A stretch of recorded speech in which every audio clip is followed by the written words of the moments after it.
It really doesn't bother me too much. But to get to the story about how that happened, when I moved down here, it's hard for me to explain because it was just kind of like everything happened so fast, one thing to another. So, 2 years ago, I was living with a few friends of mine, and it was a really bad situation. It was a toxic situation.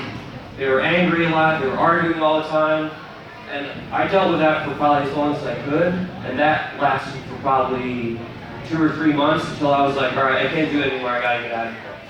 So a girl messaged me on Facebook from New York. She messaged me from here, and she said, hey man, I see you're kind of having a hard time, so why don't you just come down here? And I'm like, well, how am I going to get to Arkansas? I'm in upstate New York. And she says, well, you can either wait until, it was winter time when this happened. So she said, you can either wait until the summertime where I can come and get you, or you can just take a bus. And I'm like, the bus doesn't go out of state? Like, how am I going to? She's like, so look on the Greyhound. She said, take a look on the Greyhound. And so I looked on Greyhound.com, and it was $150 to go from upstate New York all the way down here. So I was working at Big Lots at the time, and I'd only worked there for a week until all of this happened. So I kind of had to make it secretive to move out where I was in upstate New York, because they would have gotten mad at me if I just left. But as I was leaving, they kind of figured it out, so they kicked me out, and miraculously, I was able to get the bus ticket with my last paycheck, stay with a friend for a couple of days while I was waiting to get to the bus. And then I had to get another friend to give me a ride to get to the bus station. And then it was a 48-hour bus ride here. So that's how I got down here. And everything was great at first when I got with this girl. And but she had a lot going on in her past. So that a lot was going on with her past and with my past, so a lot of it conflicted and caused it to get really angry and really toxic. And eventually, things just got really bad. And I'm not going to get into big detail about it, but if you come up and ask me about it, I'd be happy to share it with you. But it ended really badly 3 months ago. And it ended up me going to jail and her kicking me out all the same day. So I've been in jail all of July and August until just like a month and a half ago. And jail really was one of the hardest times I've ever been.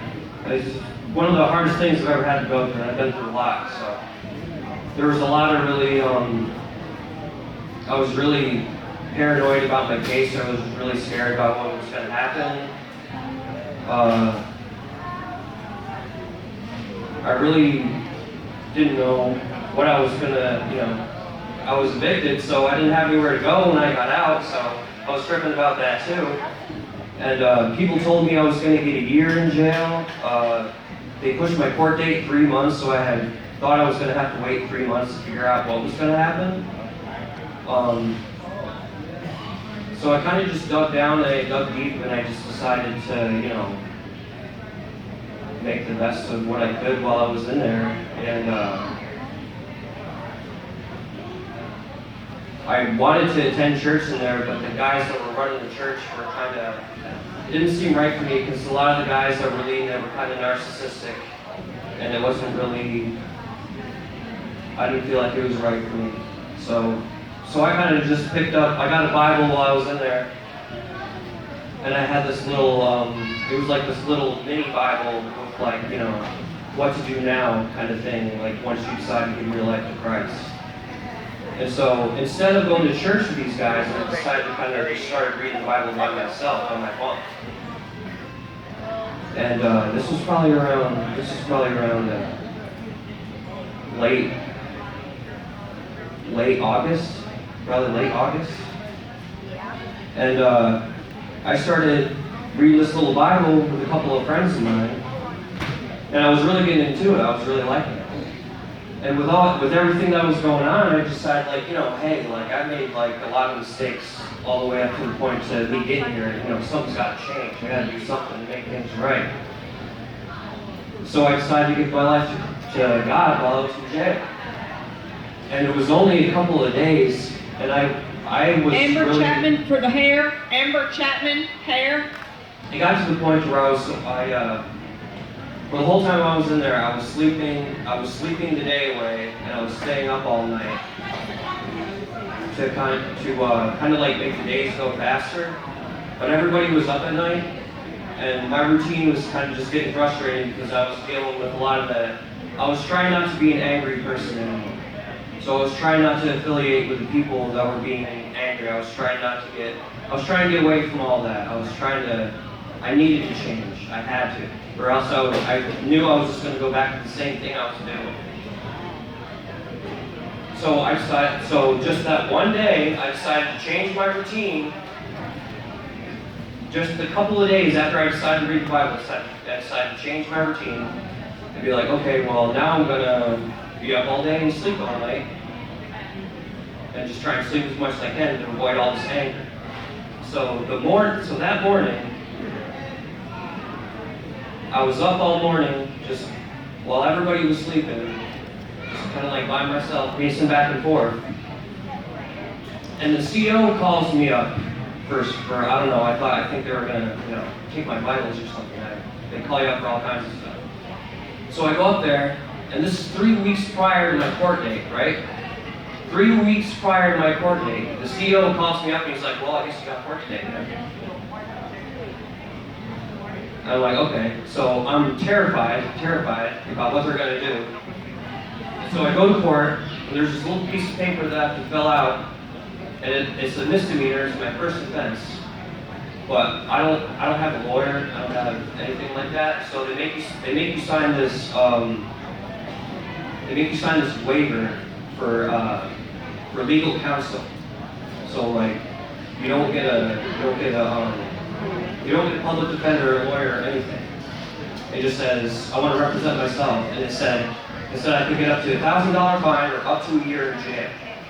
So that was literally like the scariest piece of paper I've ever seen. So I signed it all, and the judge went really easy on me, and he didn't give me any probation. I had to take no probation or nothing. I just had to do $250 fine. That was it. And I got released that day. That was a month and a half ago. So I get out, and it kind of goes all uphill from here. First day, my mom sends me $200 in a Walmart gift card. So I get a bicycle, I get a tent, I can get a sleeping bag. I walked out and I went to the bail bonds place, and the lady paid for my phone. She gave me a phone charger.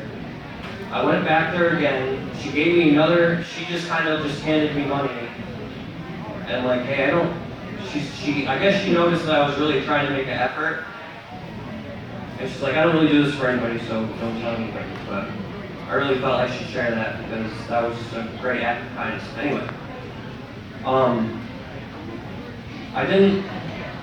when my girlfriend kicked me out, I figured, when I was in jail, I was freaking out because I'm like, oh my God, all my stuff is gone. I don't have any of my belongings anymore, right? Like, she kicked me out, why would she keep all my things for 2 months? Crazy. So, I had to have a police escort to go back to see if she even had any of my stuff. And I go back there with the police, and she has all of my things neatly packed in boxes, just ready to go. What? That's nuts. That's crazy. God bless. That's like God's acknowledgement right there that she had all of my belongings. She didn't throw away a dang thing. She didn't throw away anything. That was all of my baby pictures. My baby pictures was like the biggest thing I was stressing out about. Because those are things like I'm not a materialistic guy, but those kinds of things you just cannot replace. So I got all of that stuff back, and then I had to work on getting my ID, and I go to I went to the ministry center and they gave me $5 to get my ID, so I was able to get my ID back. And while I was at the DMV, I went outside to give my dad a phone call, and this random guy comes up to me and he said, "Hey man, are you good? You got any food, man?" And I'm like, "Yeah, I'm straight." And he's like, "Well, do you want to go grocery shopping?" I'm like, yeah. I'm not going to argue with that. I'm not going to say no. So the guy buys me this really big backpack you see here, which is like $30. A random guy just buys me $200 worth of survival gear. Can you believe that? Amen? Praise the Lord. Wow. This is all within a week of just getting out of jail. Within a week. 7 days. It was just consecutive days of blessings and blessings and blessings and blessings. And I could just go on from there. Like, I live in an 8-person tent. And to anybody who's homeless out there, I live in an 8-person tent. I promise you, if you put your faith in God and you follow in His footsteps, He's just going to have your back all the way. Like, I'm living proof of that. I promise you, He's going to have your back. Because all the things that I was stressing out about didn't happen. It's the complete opposite. All because I just decided to put my faith in the Lord. So, for me, it doesn't feel like I'm homeless, because I feel like God has given me strength to just do what I need to do in my day, and He just does the rest for me. It's amazing. So, I really, honestly, have never been happier. And I'm just living proof that... Get a job? Did you get a job? Huh? Did you get a job? Oh, yeah. I'm sorry, I forgot all about that part. See, I just don't know where to... So many blessings. Thank you for that, Mike. I met up with an old friend from church, and I was just biking along the library, and he's like, "Hey, Laine, what's up, man?" And so I stopped him just to talk to him for a couple minutes, and he asked me what was going on, and I told him what was going on, and I'm like, "Hey man, yeah, I just got out of jail like a week ago." And he's like, "Well, are you working or anything?" I'm like, "No." And he's like, "Well, I'd probably get you in at McDonald's." And I'm like, "Really? That'd be great." And I must have called the manager like 5 times, couldn't get a hold of the guy, but my friend David got me an interview, and I got the job. Amen? Man. Praise God. So I've been working at McDonald's for the past 3 weeks. So I'm just so happy every day that I have all these blessings, because I've made a lot of mistakes, and I'm still paying the consequences for what I did, I feel like. But I really feel like the Lord smiles on me and sees the efforts that I'm making. What's your future plans? My future plans? The short term and long term? Short term. Short term? I'm just trying to get into an apartment. I'm just trying to save money to get into an apartment at this point. So, yeah, that's about it. Thank you.